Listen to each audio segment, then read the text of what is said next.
Hello students, class 11-এর নতুন ইংরেজি যে সিলেবাস রয়েছে West Bengal Council of Higher Secondary এডুকেশনের, তার প্রথম সেমিস্টারের যে কবিতাটি second coming by W B Yeats, এই কবিতার প্রথম একটি ভিডিওতে আমি প্রথম 8টি লাইন ইতিমধ্যে আলোচনা করেছি। যারা দেখোনি অবশ্যই সেই ভিডিওটি আগে দেখবে। আজকের ভিডিওতে বাকি অংশটা পড়িয়ে দেবো এবং সাথে কিছু ডিফিকাল্ট ওয়ার্ড মিনিংস, তাদের ব্যাখ্যা, সমস্ত কিছু আলোচনা করব। আগের স্ট্যান্ডাতে প্রথম 8টি লাইনে আমরা দেখেছি যে ফ্যালকনারকে অর্থাৎ তার মালিককে শুনছে না, কন্ট্রোলের বাইরে চলে গিয়েছে। তার মানে হচ্ছে সমাজের নিয়ন্ত্রণ নেই, চারিদিকে ক্যাওটিক একটা সিচুয়েশন। তো সেই অবস্থা থেকে এবার লেখক কি মনে করছেন, জেসাস ক্রাইস্টের আসার সময় হয়েছে। কি বলছেন? Surely some revelation is at hand, নিশ্চয়ই কোনো একটা কিছু প্রকাশিত হতে চলেছে। রিভিল মানে প্রকাশ হতে চলেছে, অ্যাট হ্যান্ড তার মানে very near, about to happen হতে চলেছে। শিওরলি নিশ্চিতভাবে, the second coming is at hand, এই রিভিলেশনটা কোনটা? দ্য সেকেন্ড কামিং, অর্থাৎ the coming of the rebirth of Jesus Christ, এটাকে বলা হয় রেজারেকশন, পুনর্জন্ম। The second coming, yes, Jesus ক্রাইস্টের দ্বিতীয়বার জন্ম। এই সেকেন্ড কামিং কথাটা প্রকাশ হচ্ছে, hardly are those words out, এটা যেইমাত্র বলার সাথে সাথে কি হচ্ছে, when a vast image out of স্পিরিটাস মুন্ডি ট্রাভেলস মাই সাইট, আমার দৃশ্যটাকে ঝামেলায় ফেলছে, মানে আমার দৃশ্যের সামনে কোনো একটা নতুন কিছু আসছে। সেটা কি? ইমেজ অফ স্পিরিটাস মুন্ডি। স্পিরিটাস মুন্ডি কি? এখানে ওয়ার্ল্ড স্পিরিট বলা হয়, পরে ওয়ার্ড নোটে দেওয়া রয়েছে, দেখে নেবে। সেটা কোথায় দেখতে পাওয়া যাচ্ছে এই ইমেজটা? Somewhere in sands of the desert, মরুভূমির বালির মধ্যে কোনো এক জায়গায়। A shape with lion body and the head of a man, এই যে স্পিরিটাস মুন্ডি বলতে যেটাকে ইন্ডিকেট করা হচ্ছে সেটা হচ্ছে কি একটা ইমেজ, একটা ফিগার। কিসের? এমন একটা প্রাণী যার বডিটা হচ্ছে লায়ন এবং যার মাথাটা হচ্ছে একটা মানুষের।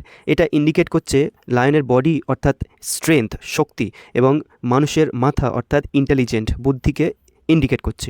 তো মিশরের পিরামিডের সামনে এটা তৈরি করা রয়েছে, এটা পিরামিডকে গার্ড বা প্রোটেক্ট করার জন্য তৈরি করা হয়েছিল। তো সেই ইমেজটা তিনি দেখতে পাচ্ছেন।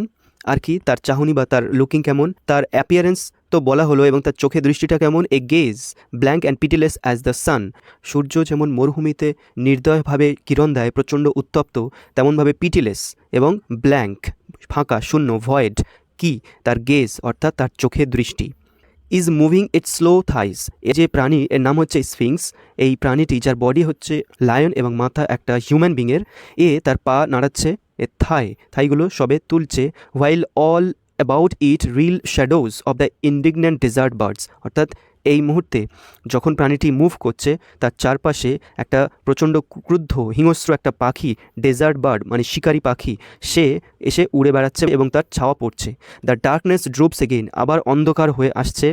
বাট নাও আই নো, কিন্তু এখন আমি দেখতে পাচ্ছি বা বুঝতে পারছি, the 20 centuries of stony sleep were vexed to nightmare by a rocking ক্রাইডল।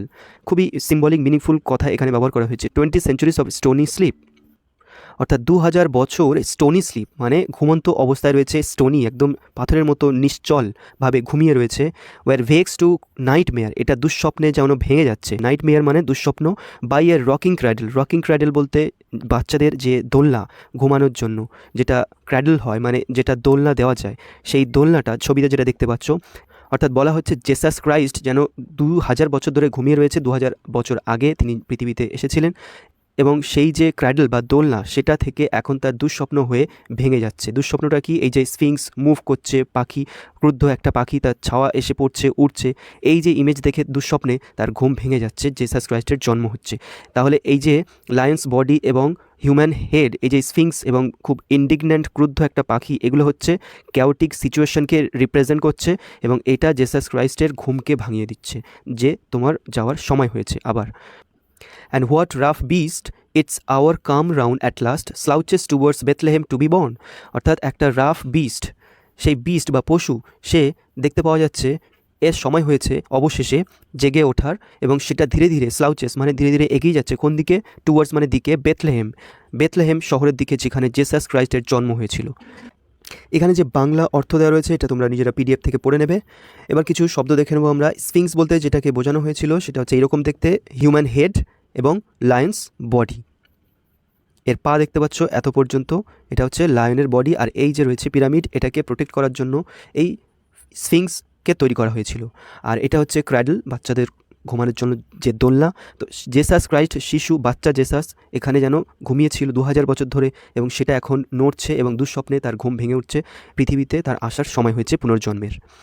Rough beast বলতে কাকে বলা হয়েছে? ম্যান্টিকোর বলে একটা প্রাণী আছে, a legendary animal with the head of a man, এর মাথাটা একটা মানুষের, the body of a lion and the tail of the dragon or scorpion, এবং এর টেল বা লেজটি হবে ড্রাগন বা স্করপিয়নের, ঠিক কিছুটা এরকম দেখতে।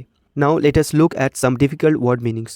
Slouches, it means move slowly or lazily, ধীরে অলসভাবে ধীরে ধীরে মুভ করা, ইন্ডিকেটিং দ্য মেনাসিং অ্যান্ড অমিনাস প্রেজেন্স, এমন একটা জিনিসই ইন্ডিকেট করছে যেন কোনো খারাপ কিছু ঘটতে চলেছে। বেথলেহেম কি? A biblical reference to the birth place of Jesus Christ, Jesus ক্রাইস্টের জন্মস্থান, symbolising a place of significance and spiritual importance. বর্তমান সময়ে সবচেয়ে বেশি আলোচিত যে জায়গার, যে দুটো দেশের মধ্যে ভয়াবহ যুদ্ধ চলছে, বহুদিন ধরে ধ্বংসলীলা চলছে, সেটা হচ্ছে ইসরায়েল এবং প্যালেস্তাইন, এই দুটো দেশের মধ্যে। তো এখানে ছিল এই যে অংশটাতে, যেটাকে বলা হচ্ছে ওয়েস্ট ব্যাংক, এটাতেই রয়েছে বেথলেহেম, এখানে জেসাস ক্রাইস্টের জন্ম হয়েছিল।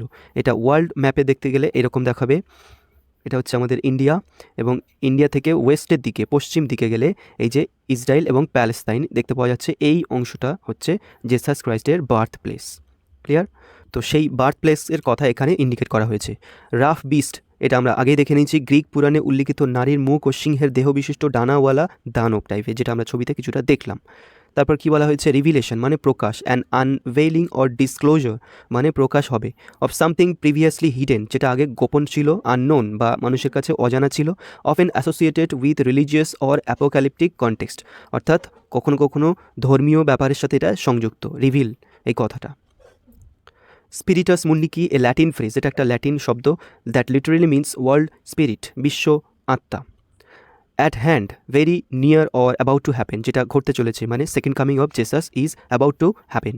Next, cradle, a small bed for baby, specially one that moves gently from side to side, যেটা এদিক থেকে ওদিক যেটা মুভ করে। নেক্সট আছে ইন্ডিগন্যান্ট, ঘৃণা বা ক্রোধ মিশ্রিত, angry and surprised because you feel insulted or unfairly treated, তো এমন একটা এক্সপ্রেশন ছিল কার?